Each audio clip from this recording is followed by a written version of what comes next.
Le Canada, ça coûte un bras.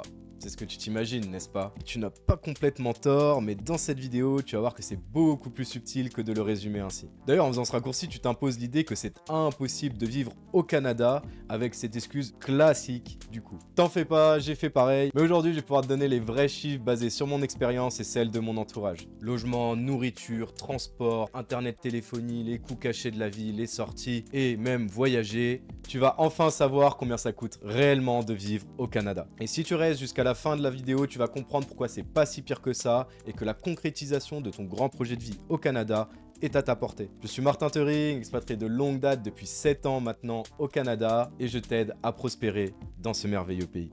Quand on pense au coût de la vie, la toute première chose qui fait exploser le budget, c'est bien sûr le logement. Et le Canada n'échappe pas à la règle. Cependant, il y a des énormes différences selon où on vit au Canada, selon les villes, les provinces et aussi bien sûr le type de logement et avec qui. Ce qu'on va faire, c'est qu'on va aborder la question en fonction de si tu es seul, en couple ou si tu décides de te mettre en colocation. Si tu décides de te loger seul, la plupart du temps, tu vas opter pour un 3,5 qui est un type de logement avec une chambre, une cuisine, une salle de bain, un salon bien classique avec bien sûr des superficies différentes, mais globalement si tu décides de te loger seul, tu auras à peu près entre 50 et 90 mètres carrés, voire même moins si tu décides d'avoir des 3,5 dans des condos, dans des tours, et ce un peu dans toutes les villes au Canada. La différence de prix va se faire sur les quartiers et sur les villes, mais globalement à Montréal, tu peux aujourd'hui en 2025 espérer t'en sortir avec un 3,5 entre 1300 et 2000 $. Pour les autres villes, là ça augmente un petit peu. Toronto, on va plutôt être aux alentours de 1800 $ minimum pour obtenir un 3,5 correct de bonne facture. Évidemment, si vous allez dans des superficies plus grandes ou plus de luxe, ça va aussi augmenter. On peut aller trouver des 3,5 même à 3000 $, hein, c'est possible. Vancouver, c'est vraiment, par contre, l'extrême. C'est que là, on est plutôt sur du 2100 $ minimum. Sur du 3,5, Vancouver est connu pour son coût de logement extrêmement élevé et coût de la vie en général. Maintenant, je vais vous donner les chiffres si vous êtes en couple, ce qui va un petit peu réduire la facture concrètement si vous payez à deux. Je tiens à préciser que ces prix sont en dollars canadiens et attention, le dollar canadien est pas très fort en ce moment, donc vous avez plutôt un avantage à venir avec d'autres monnaies et notamment l'euro où le taux de change en ce moment est à 1 euro égale 1,60 $ canadien. Donc pour un appartement à 1600 $ canadiens, ça correspond par exemple à 1000 €, ce qui est finalement pas si tendu que ça. Donc si vous êtes en couple, maintenant vous allez sûrement vous tourner plutôt vers un 4,5, donc qui correspond à 2 chambres. Mais quand on dit 2 chambres, en fait c'est qu'on peut aussi avoir un bureau dans une des chambres et ça va souvent être le choix. Mais un couple qui a relativement moins de moyens, par exemple un couple d'étudiants, peut rester dans un 3,5 sans souci. Donc à Montréal, selon les quartiers, encore les 4,5, on va être entre 1500 et 2500 $. Ceci parce que ça va dépendre des superficies, du niveau de luxe et de service dans une copropriété éventuelle. Il y a beaucoup le système de condominium qu'on retrouve à l'international, qu'on retrouve par exemple très peu en France, mais ici il est très présent. On peut trouver des condominiums avec des services, etc. Pour Toronto et Vancouver, ça va rester plus cher. Toronto plutôt entre 2000 et 3000 $ et Vancouver entre 2500 et 3500 $. Mais ceci étant dit, on peut coloquer à partir de 2 personnes, mais plus on va avoir de colocataires, plus éventuellement le coût par personne par tête va être réduit. Et d'ailleurs, la plupart des jeunes et même des jeunes actifs maintenant, à cause des prix du logement qui ont énormément augmenté les dernières années, se tournent vers cette solution. Si vous allez aussi dans des régions secondaires ou que vous vous éloignez des centres ou des quartiers les plus attractifs, il reste qu'au Canada, on peut trouver des logements allant de 1000 à 1500 $. Il y en a pour toutes les bourses, donc c'est vraiment à chacun, selon ce qu'on fait dans la vie, son profil, ce qu'on a comme capacité financière, de s'arranger une situation de logement qui est adaptée. Mais c'est toujours possible d'avoir de bons logements pour pas trop cher, croyez-en, mon expérience, celle de mon entourage. Et petite astuce pour toi, pour te cadrer, et si tu veux prospérer et pas complètement éclater ton budget avec le logement, garde ton coût du logement à maximum 30% de ta capacité financière mensuelle ou annuelle selon comment tu veux calculer ça, mais mets ça comme le maximum que tu veux et comme ça tu te mets une limite haute du maximum que tu veux payer pour un logement et puis ça va du coup te donner un référentiel. Peut-être qu'il faudra faire certains compromis selon ta situation à un instant T, mais ceci c'est pour que ta situation à cet instant aille plutôt vers le haut et qu'ensuite tu sois beaucoup plus tranquille et que ce 30% maximum de logement que tu peux t'autoriser t'emmène ensuite vers des biens bien plus intéressants. Tu vois, le logement c'est déjà un sacré morceau, c'est un gros poste de dépense et c'est pas le seul qui a un impact significatif sur ton budget.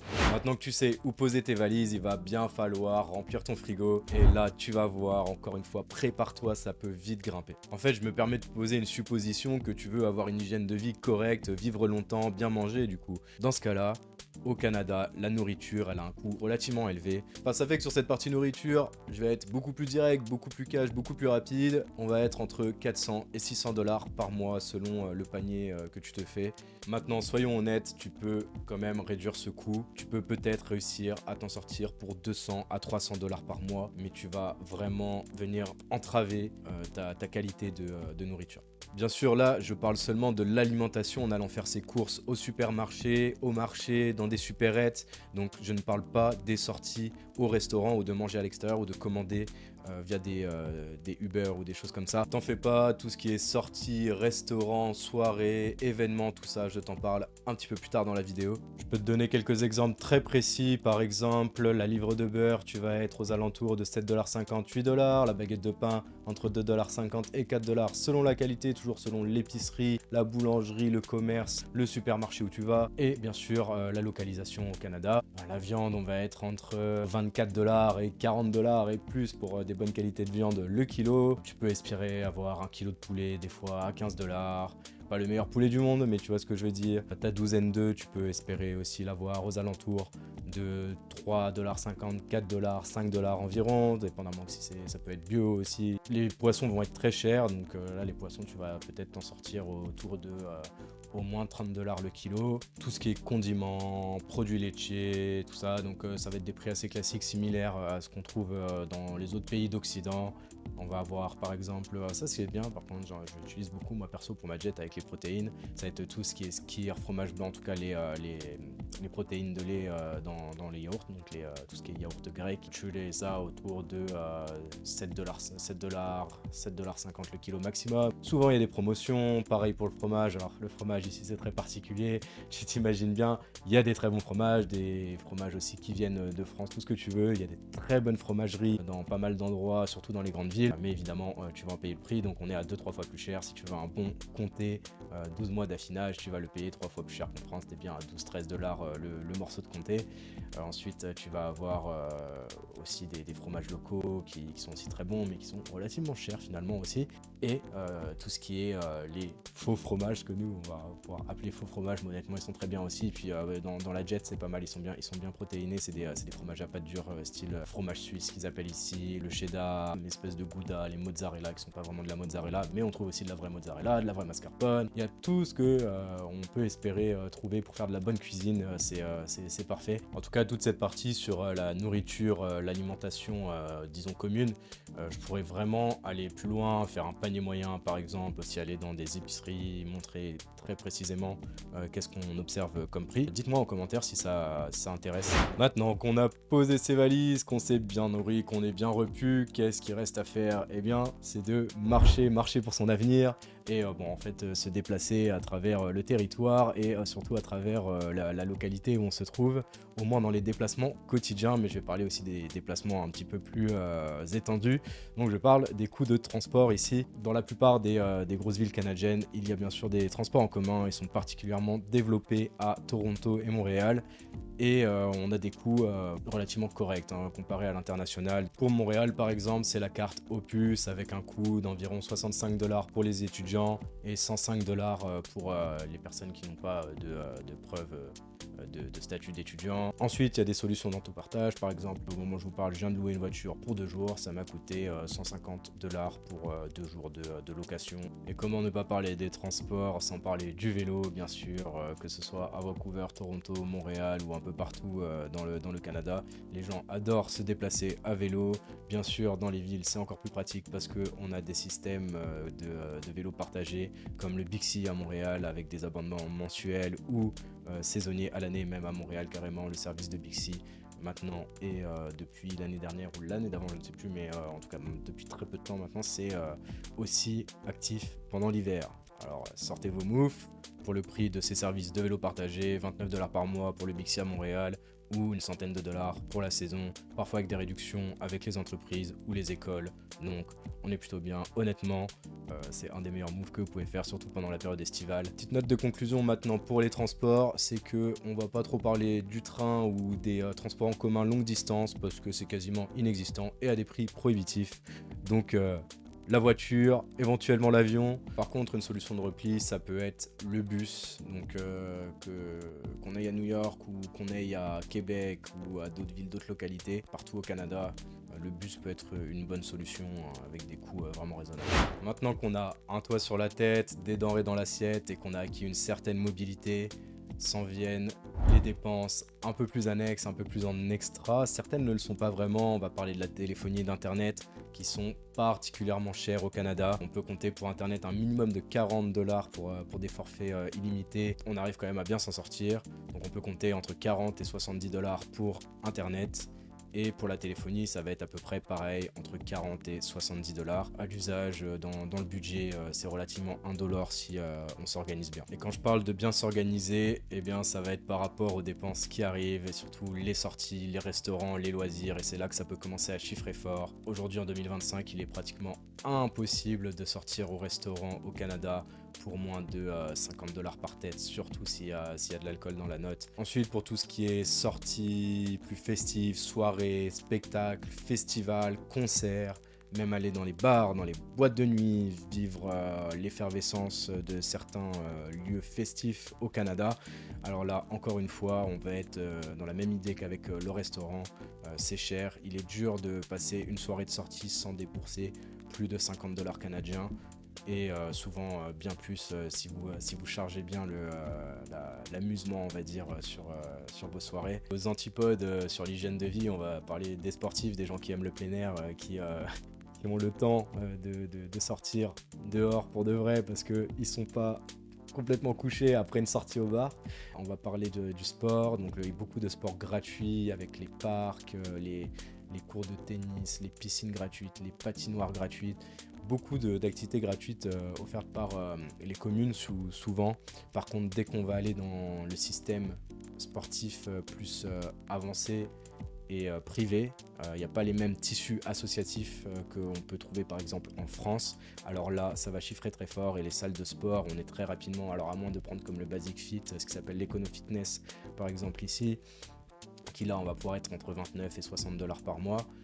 Par contre, non, le reste, on va être très vite. Donc les salles de crossfit, les sports de combat, la natation, même le soccer, donc le foot normal là pour les Européens, on va très vite être à des plus de 100$ par mois, enfin en tout cas autour des 100$ par mois. Donc si on prévoit une activité sportive fixe auquel on veut se tenir et qui est un peu notre activité sportive phare, on va être à viser 100$ par mois, ne serait-ce que pour l'abonnement à un club.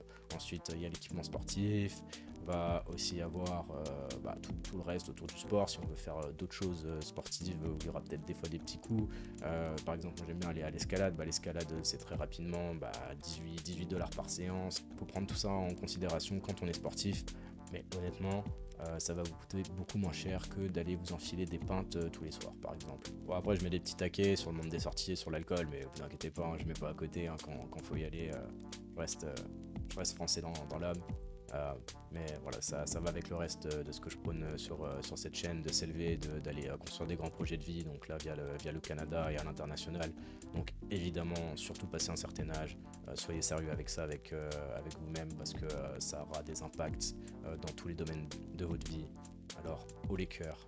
Donc nous voilà arrivés presque à la fin, on a fait un grand tour déjà, maintenant on peut sortir, s'alimenter, se loger, tout, super. Mais est-ce qu'on n'a pas oublié quelque chose ?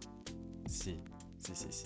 On va pas faire tout ça à poil, bien sûr. Et bah oui, évidemment, il va bien falloir s'habiller. Donc il y a aussi tout ce qui est l'habillement, et particulièrement pour l'hiver. Et oui, le Canada, c'est un pays froid l'hiver, particulièrement froid avec un hiver long.